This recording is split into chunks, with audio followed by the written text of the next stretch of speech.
अरे भाई वो देख, क्या लड़की है, कसम से मिल जाए तो मजा आ जाए।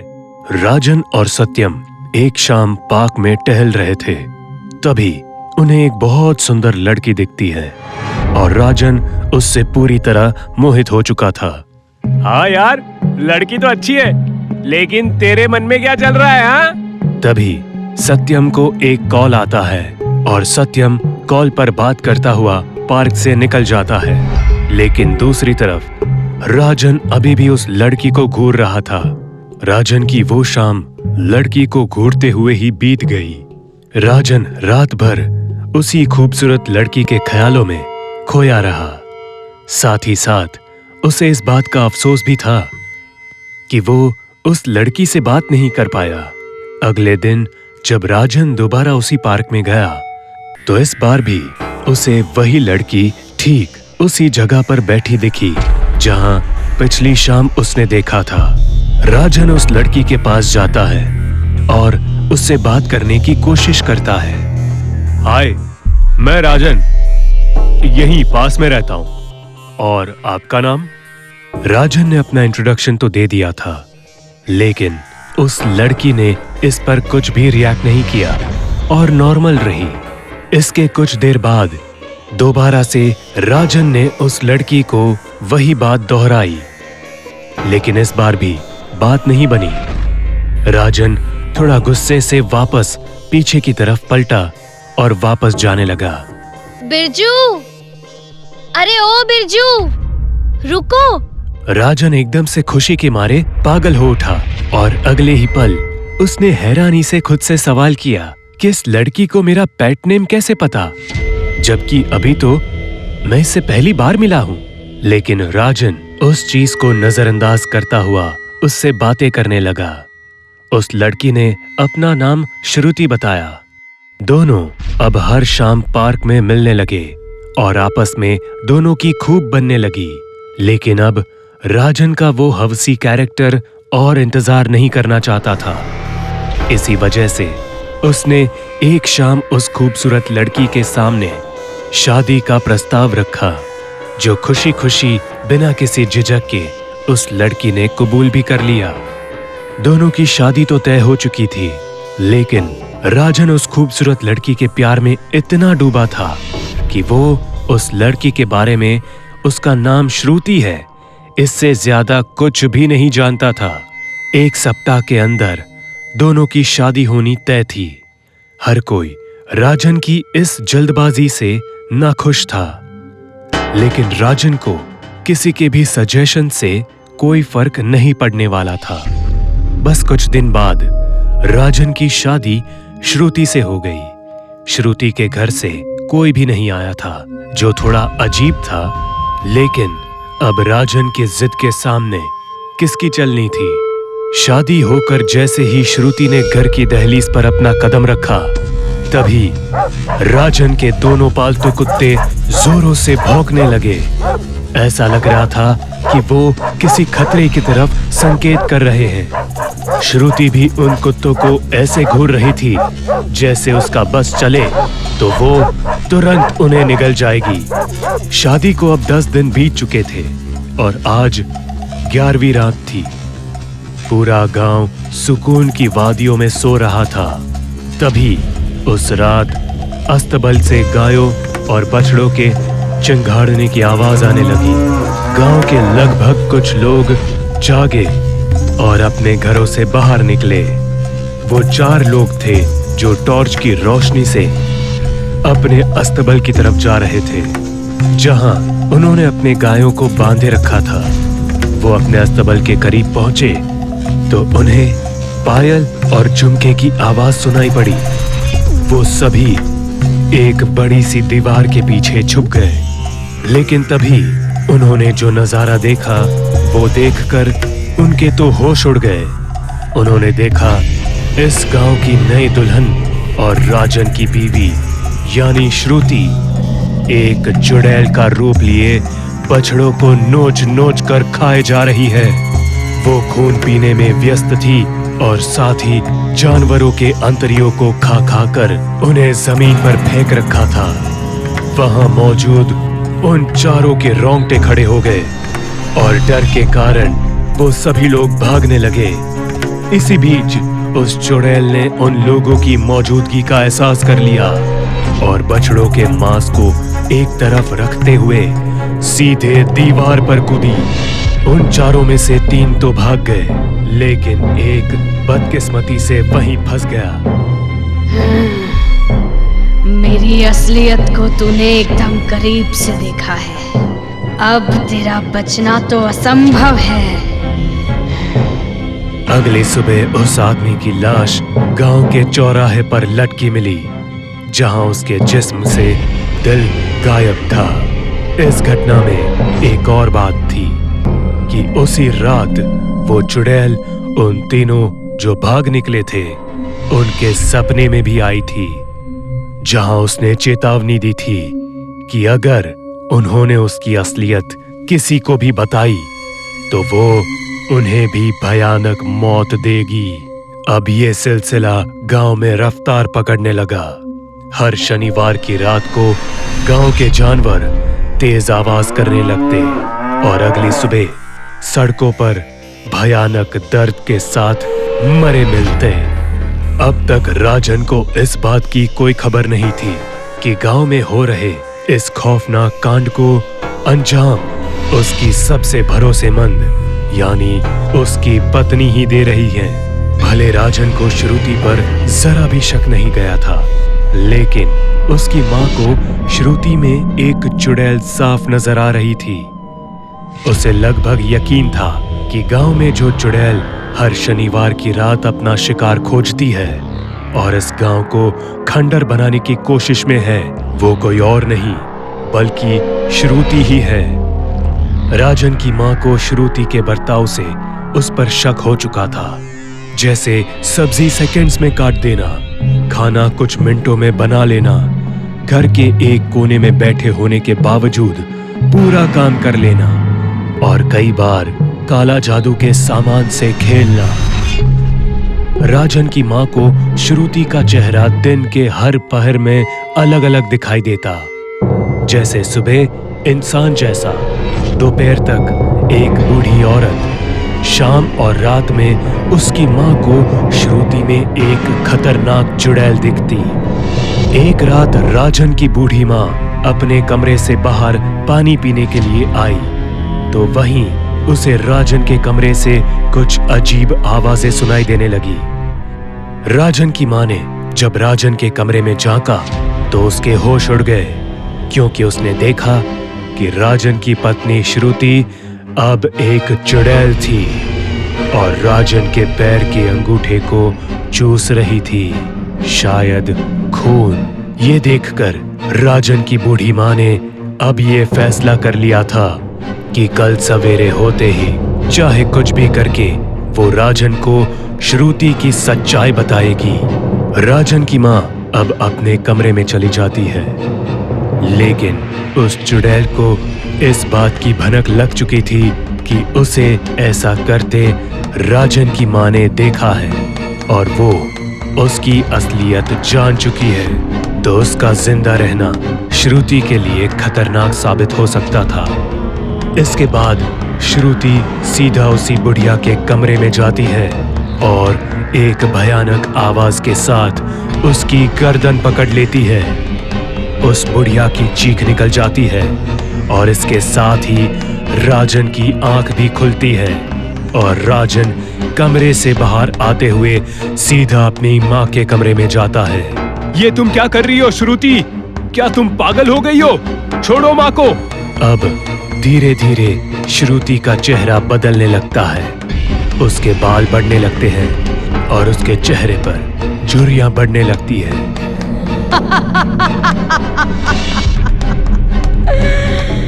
तुझे क्या लगता है मैं तुझे प्यार करती हूँ?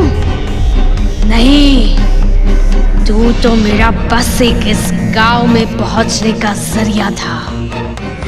सालों पहले मेरी माँ अवंतिका को तुम लोगों ने जिंदा जला दिया था। मैं उसी का बदला लेने आई हूँ। अवंतिका? वो डायन जो गांव के मासूम बच्चों की बलि देती थी। हे भगवान! ए चुड़ैल, मेरी माँ को छोड़ दे, वरना मैं अपनी बंदूक से तुझे मार दूंगा।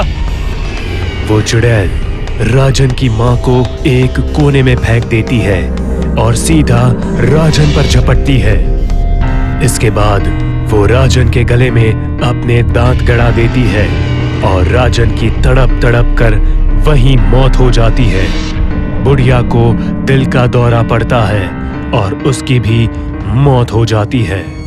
लोगों का कहना है इसके बाद उस चुड़ैल ने उस रात उस गांव में मौजूद किसी भी शख्स को जिंदा नहीं छोड़ा, सबको मार दिया, किसी को जलाकर किसी का कत्ल कर दिया। कहते हैं सालों पहले कोई अवंतिका नामक डायन इस गांव में रहती थी, जो गांव के मासूम बच्चों की बलि देती थी। जब लोगों को पता चला तो उसे गांव के चौराहे पर बांधकर जिंदा जला दिया, लेकिन उसकी बेटी पर किसी की नजर नहीं पड़ी। आज 22 साल बाद वही बेटी आई है बदला लेने और उसने पूरे गांव को शमशान बना दिया। दोस्तों, राजन की एक गलती का अंजाम पूरे गांव को भुगतना पड़ा। अगर आपको भी कोई ऐसी लड़की दिखे जो दिखने में बहुत खूबसूरत हो लेकिन अनजान हो, तो उससे दूर रहने में ही भलाई है, क्योंकि अक्सर खूबसूरत चेहरे के पीछे ही नकाबपोश शैतान बसते हैं। देखिए, मेरी बात सुनिए, इस पेशेंट को कुछ देर में होश आ जाएगा, तब तक इसे यहीं रहने दीजिए। आधे घंटे बाद घड़ी में 11:50 हुए थे। हॉस्पिटल के सारे लोग यहाँ वहां भागने लगे। कोई भागते भागते गिर रहा है तो कोई एक दूसरे से टकरा रहा है। पूरे हॉस्पिटल में भगदड़ मच जाती है। भागो, यहाँ से जल्दी भागो, भाग जाओ यहाँ से, जल्दी भागो। 12 बजने से पहले ही हॉस्पिटल सुनसान हो गया। घड़ी में 12 बजते ही मुर्दाघर का दरवाजा अपने आप खुलता है। किसी के चलने की आवाज आती है। मुर्दाघर से एक चुड़ैल बाहर आती है, जिसके बाल बिखरे हुए हैं और जिसने सफेद कपड़े पहन रखे हैं। चुड़ैल नीचे झुक के जमीन को सूंघने लगती है। यहाँ एक वार्ड में जो पेशेंट बेहोश था, उसे होश आ जाता है। अरे सब लोग कहाँ चले गए? अरे कोई है क्या यहाँ? तभी पेशेंट को किसी के चलने की आवाज आती है। दरवाजा अपने आप पटकने लगता है। पेशेंट का बेड अपने आप हिलने लगता है, मानो बेड भी डर से कांप रहा हो। ये देखकर पेशेंट भी डर गया। कौन है यहाँ? अरे ये बेड अपने आप चल कैसे रहा है? कोई बचाओ मुझे कोई! बेड अपने आप सीढ़ियों की ओर बढ़ गया और बेड सीढ़ियों से नीचे गिर गया।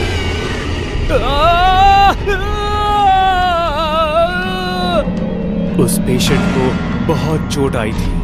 वो दर्द से करहा रहा था कि पीछे बेड हिलने लगा और उस हिलते हुए बेड से डरकर पेशेंट भागने लगा। वो दौड़ रहा था और बेड उसका पीछा कर रहा था। अरे बचाओ, ये मुझे मार देगा, बचाओ मुझे!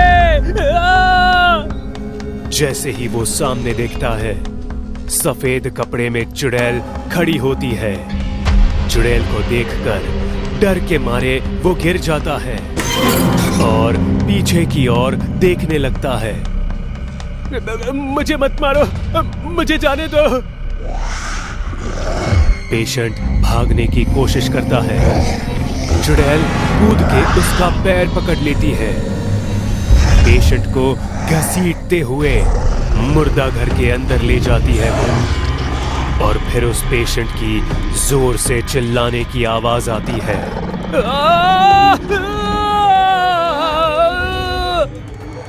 कुछ देर बाद चुड़ैल मुर्दा घर से बाहर आती है। उसका मुंह खून से सना होता है और वो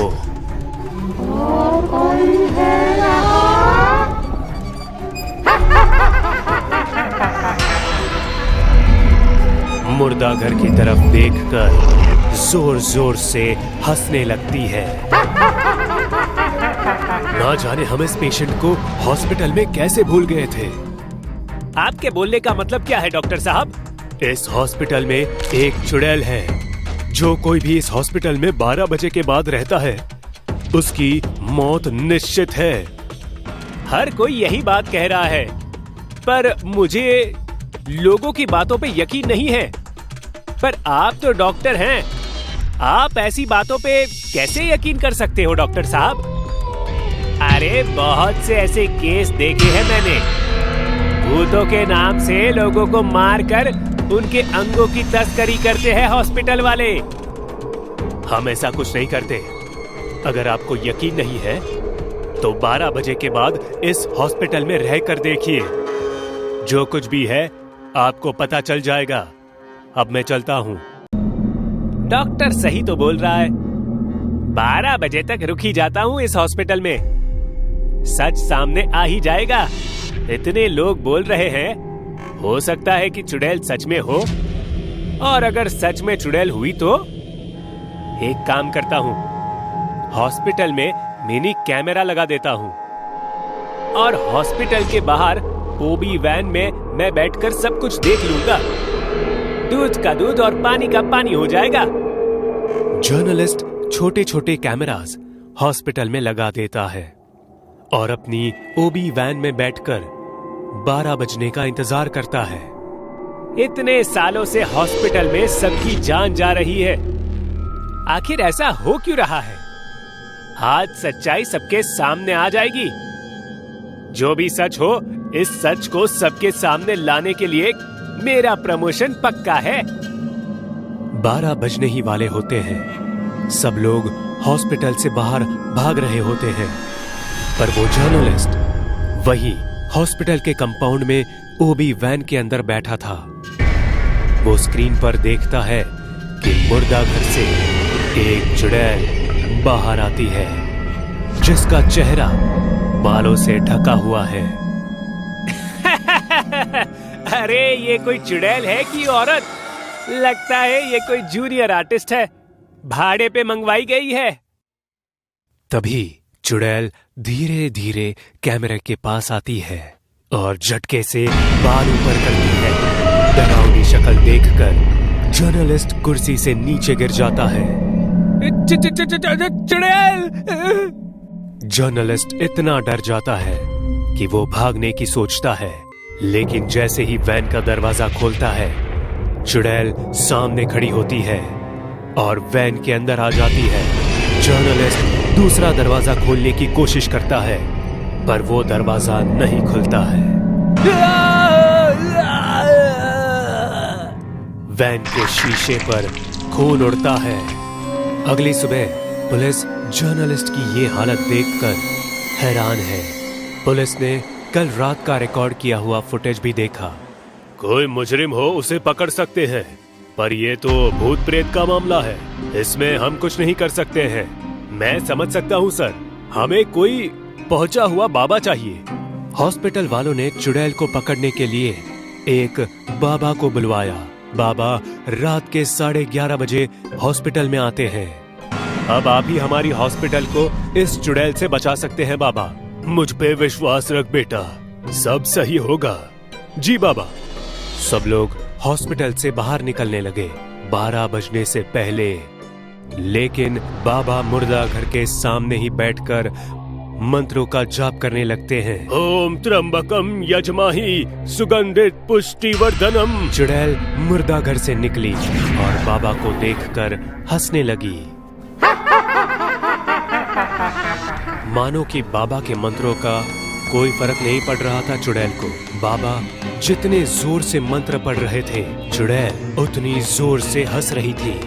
ओम त्र्यंबकम यजमाहि सुगंधित पुष्टिवर्धनम। चुड़ैल अपने हाथों से इशारा करती है। बाबा ऊपर देखते हैं तो ऊपर से पंखा बाबा पर गिर जाता है। बाबा का चेहरा खून से सन जाता है और फिर चुड़ैल बाबा को मुर्दाघर में घसीट कर ले जाती है।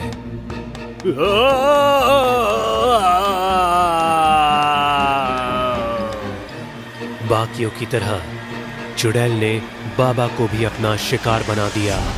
अब हॉस्पिटल वालों को एक बात समझ आ गई कि चुड़ैल हॉस्पिटल से नहीं जाएगी।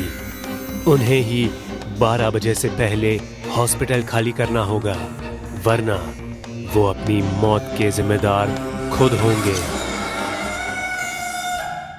बात है आज से तकरीबन 20 साल पहले की, जब गांव घरों में लोग अक्सर बाहर या छत पर ही सोते थे। उस समय इतनी आधुनिकता नहीं थी।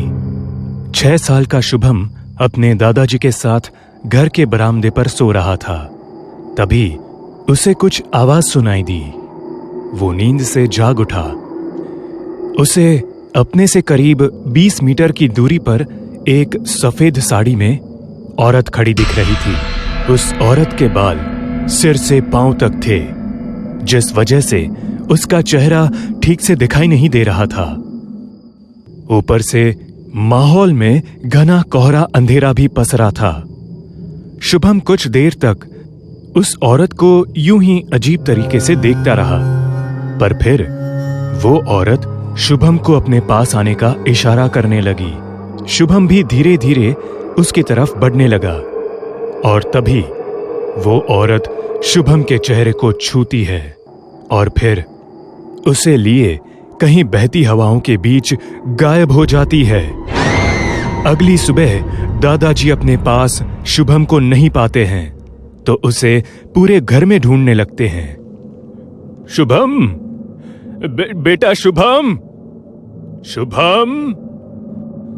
दादाजी घर वालों से भी शुभम के बारे में पूछते हैं, लेकिन घर वाले तो उल्टा दादाजी से ही सवाल करने लगते हैं। अरे ओ किशन बाबू, तुमने कहीं शुभम को देखा है?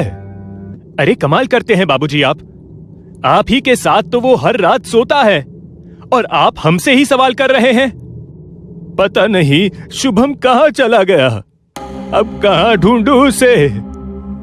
दादाजी कुछ समय तक शुभम के बारे में सोचते हैं, लेकिन तभी वो एकदम से भागते हुए बरामदे पर आते हैं, जहां उन्हें शुभम का चप्पल यूं ही पड़ा मिलता है। उसे देखते ही दादाजी चिल्लाने लगते हैं, हे राम, हमारे बच्चे को वो चुड़ैल ले गई।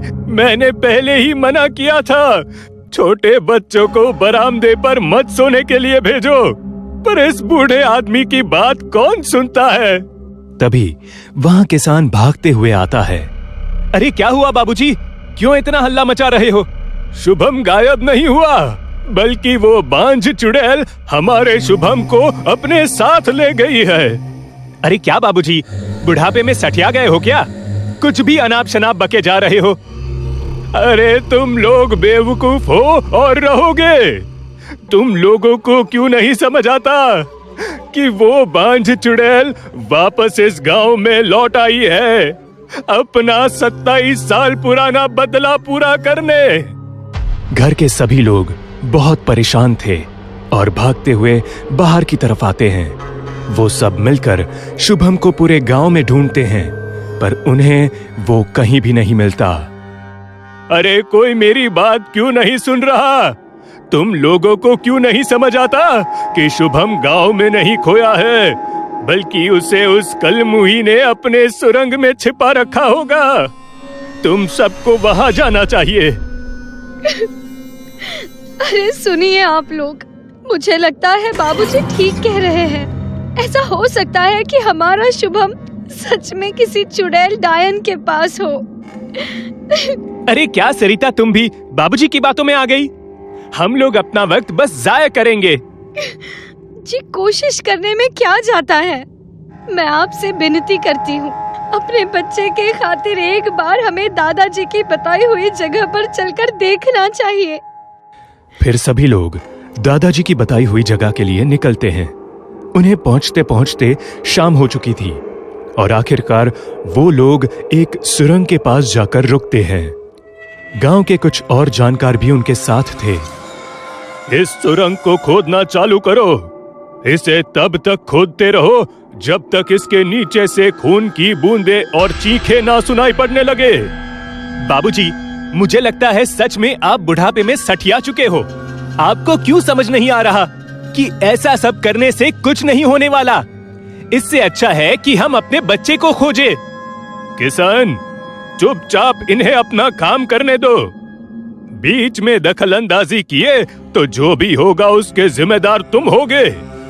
दादाजी की डांट के बाद कुछ समय के लिए किशन शांत होकर तमाशा देखता है। तांत्रिक ठीक उसके बगल में खड़े होकर लगातार तंत्र मंत्र पढ़े जा रहे थे। धीरे धीरे अब सूरज भी ढल गया था। किशन का गुस्सा और परिस्थितियों का बिगड़ना दोनों समय के साथ बढ़ता ही जा रहा था। किशन एकदम से चिढ़ गया और बोला, अब अगर आप लोगों को इस बकवास में शामिल होना है तो होइए। मैं अब अकेला ही अपने बच्चे को ढूंढने के लिए निकल रहा हूं। इतना बोलता हुआ किशन वहां से निकल ही रहा था कि तभी उसके पैर जमीन से चिपक गए, जिससे वो आगे बढ़ ही नहीं सकता था। ठीक उसी वक्त खुदाई के दौरान जमीन के नीचे से एक बच्चे की चीख सुनाई पड़ने लगी और खून के लाल लाल निशान भी जमीन पर दिखने लगे। गौर से सुनो इस आवाज को। तांत्रिक, तुम अपनी प्रक्रिया को तेज कर दो। जो शख्स खुदाई कर रहा था वो कान लगाकर उस आवाज को सुनने लगा, लेकिन तभी उसे किसी हाथ ने एक झटके में जमीन के अंदर खींच लिया, जिससे एक झटके में वो पाताल के भीतर समा गया। ठहरो सभी, सब इस गड्ढे से दूर हटो। तांत्रिक कुछ गंगा जल की बूंदें उस खुदाई स्थान पर छिड़कता है, जिससे उस जगह का शुद्धिकरण हो सके। तांत्रिक धीरे धीरे उस गड्ढे के करीब जाते हैं। उनके हाथ में कुछ बीजें होती हैं। वो जैसे ही उन बीजों को उस जमीन पर छिड़कते हैं, तभी जमीन के नीचे से एक बच्चे की लाश ऊपर आ जाती है और चेहरे पर से मिट्टी हटाने के बाद उन्हें दिखता है कि ये तो उन्हीं का शुभम है। हे भगवान, ये क्या हो गया मेरे बच्चे को? सभी रोने लगते हैं, शुभम की मौत का मातम मनाने लगते हैं। तभी तांत्रिक उन सबको शांत करते हुए कहते हैं, देखिए, आप लोग शांत हो जाइए। मैं अपनी घोर साधना में लीन होने जा रहा हूं। आप सब कुछ समय के लिए शोर ना मचाएं। इसके बाद तांत्रिक अपने तंत्र विद्या का उपयोग शुरू करते हैं। कुछ देर के भीतर एक औरत सामने प्रकट होती है। तो तू थी वो जिसने ये खेल रचा है। अब बता, शुभम कहाँ है? तूने उसका क्या किया है? मैंने तो उसे कब का मार दिया और उसकी आत्मा को परलोक भेज दिया। बहुत मजा आता था ना गाँव वालों, मेरे बांझ होने का मजाक बनाने में। अब भुगतने के लिए तैयार हो जाओ, तैयार हो जाओ। लेकिन तूने हमारे बच्चे को क्यों छीना? उस मासूम ने तेरा क्या बिगाड़ा था? बिगाड़ा उसने नहीं, बल्कि तूने था बूढ़े। याद है 27 साल पहले जब तूने पूरे गांव में मुझे अशुद्ध और एक चरित्रहीन औरत घोषित कर दिया था और मेरे बांझपन का मजाक बनाया था। आखिर मैं विवश होकर मुझे आत्महत्या करनी पड़ी, लेकिन मैं फिर गांव लौट आई एक भयानक चुड़ैल बनकर। लेकिन उस बार भी तूने मुझे अपने मकसद में सफल होने नहीं दिया। अंजाम तेरे सामने है।